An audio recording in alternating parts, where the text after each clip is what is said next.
Hello world, from whichever time zone you're catching me from, my name is MD90. Welcome to my YouTube channel. If you're not subscribed to the channel, make sure you hit that subscribe button, turn on the bell notification to all so that you do not miss the uploads that come up. And the easiest way for you to navigate the channel is to head to the playlist. You'll find videos curated for you based on your interest. So if you're interested in the Kutika podcast, you'll find a playlist for that. For news and trends, there's a playlist for that. Exclusive with MD90, a bunch of playlists that are created based on your interest. So the easiest way to navigate the channel is head straight to the playlist and you'll find what you're here for. Consider becoming a member of the channel.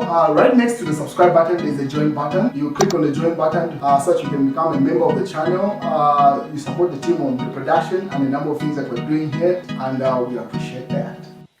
Well, the conversation with regard to Tasila Lungu's seat in Chawama is up for conversation again.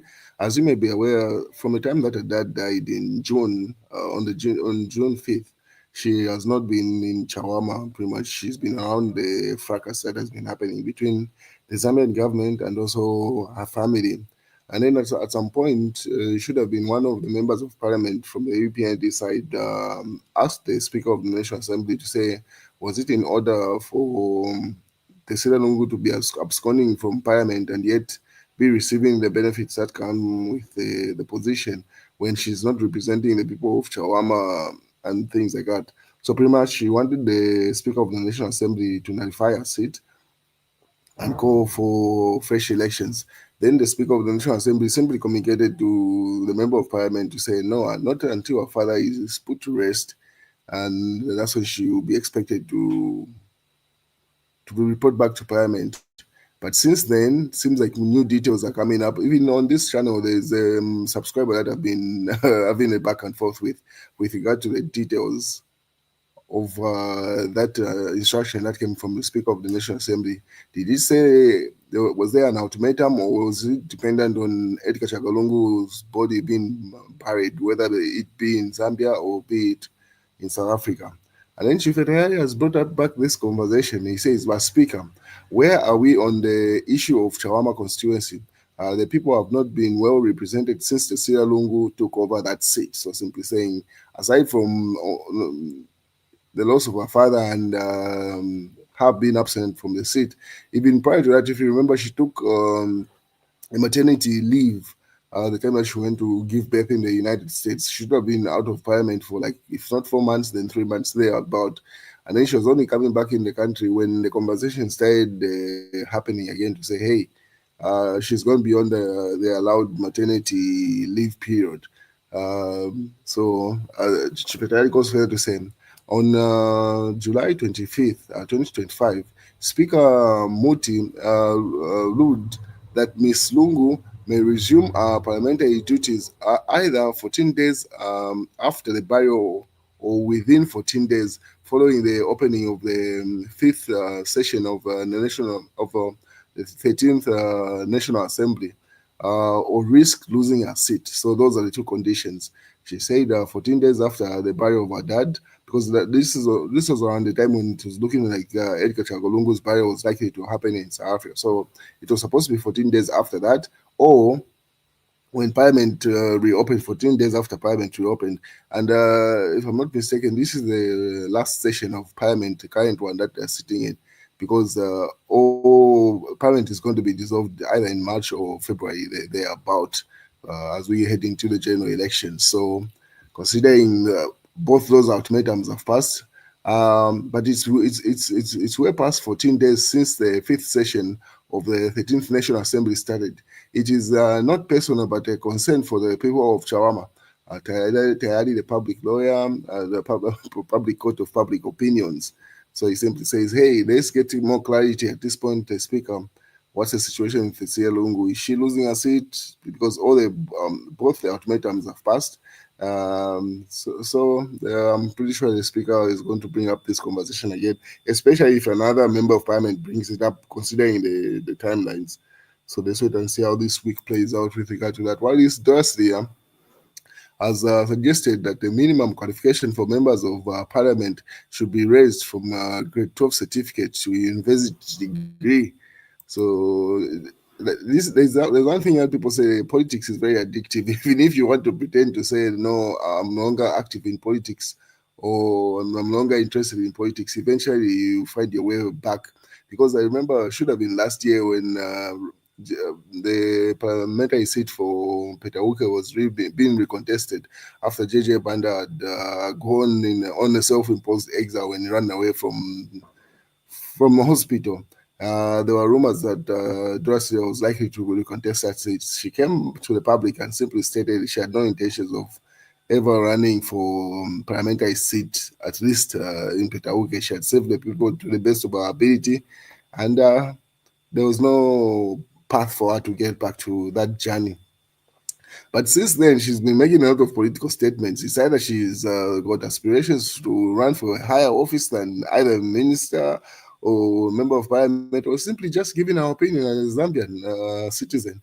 So neither one of the two is known, but we'll soon find out. So she's giving her opinion with regard to the minimum qualification that is required for those positions. So Dorothy had this to say. So former information minister Dorothy has called for the upgrading of the minimum qualification for members of parliament and councillors from just a mere grade 12 certificate to a university degree. Speaking during an interview on Diamond TV, Sdia said the current education requirement for lawmakers and local government leaders is too low and does not match the level of responsibility that comes with public office. The minimum qualification for a member of parliament and councillor should be raised from a grade 12 certificate to a university degree, said Sdia. The former Petauke lawmaker explained that Zambia needs well-prepared parliamentarians with vast knowledge in making informed decisions, especially in this ever-evolving world. She said the country cannot afford to keep electing leaders who are not ready for the demands of governance. Chance only favors the prepared, she said.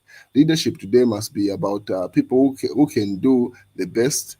We cannot keep experimenting and must send the best that we have forward. Syria lamented that leadership is no longer just about having the numbers or being outspoken, but about having the right qualifications as much as exposure to understand the national and global issues. Politics builds roads. Politics decides the future of our children. Politics decides if banks will survive and if industries will create jobs. So if the wrong people are making the decisions, the whole country suffers, she said. The former cabinet minister explained that while youths are the future of the country, their age should not make them feel entitled to leadership positions. Instead, she said they should focus on preparing themselves for academically and professionally to be able to to take advantage of opportunities that come a long way. So that's according to Darcy. While the Socialist Party is having some sort of coup within also, pretty much what happened to Patriotic Front with Mao Sampa. There's another guy who's done another thing there. He's challenging Fred Membe for presidency. So Socialist Party fires President Kawunda there, that individual. And then obviously former Patriotic Front President Mao Sampa takes a jab at Kelvin Kunda, saying, if the latter failed to perform as a ward councillor, how will we perform as a Republican president? So simply saying this guy who's trying to challenge Fred Membe for presidency within the Socialist Party, if he could not perform as the mayor councillor, what makes him feel is qualified to even take over the leadership of the Socialist Party and further on, if they do win in the 2026 general elections, to even run the country? That's Mao Sampa's opinion there. So this guy pretty much organized a press briefing, which looked like it's just a youth press briefing, and then pretty much did what Mao Sampa had done earlier on, and turned it into some sort of convention and announcement of him as a candidate, a presidential candidate challenging Fred Membe.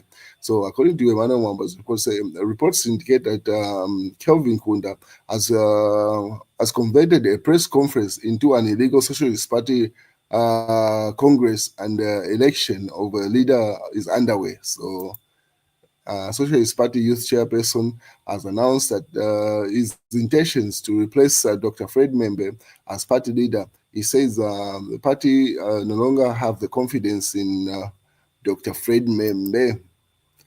what is Peter Tanda's new Congress party has formally announced its complete withdrawal from the Tonse Alliance. If I'm not mistaken, this guy is the one that was given a seat with the support of the Patriotic Front. They've got a member of parliament that was endorsed by the Patriotic Front through the Tonse Alliance. Now they say they're out of the alliance. I mean, it's politics. They don't see the benefit at this point. So they're going it alone after getting a parliamentarian through the Tonse Alliance. I don't know how the agreement works out in that sense. No, Tanzania in Zambia, Muti speaker warns against agitating for political unrest in the country and cautioning the political leaders should desist from inciting young people to cause the breach of peace. As Gen Z in Tanzania take over the streets protesting against the Wednesday pause for the third day running. So she says politicians should not incite young people to protest either the upcoming general elections of implicating the situation that has happened in Tanzania. Whilst the news digger says ERB approves ESCO's application to reduce the residential electricity cost. The ERB there notes lower tariffs. That's in the Sunday Times. Police fingered by David Kazadi, filmmaker, accuses officers of leaking his sex tapes to public. So I don't know how that works or who is advising David at this point, because if the last I understood is that his case is still very active in court, so wouldn't this be considered as prejudice for him to be having a conversation around the case that is very active and is a participant in that case? I don't know if he's just trying to play to the guy, trying to clear his name in the public light, in as much as the verdict is yet to be passed. Yeah, everyone's got the choice of how they handle issues, but I don't think that's the right platform. They should have presented that information in court as opposed to going to on interviews and stating to say the police are likely to be the ones who leaked those sex videos when he handed over his phone allegedly.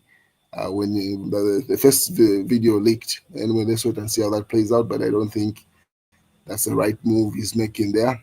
But he's got the privilege to make his own decisions, but the cost might be dire in this sense.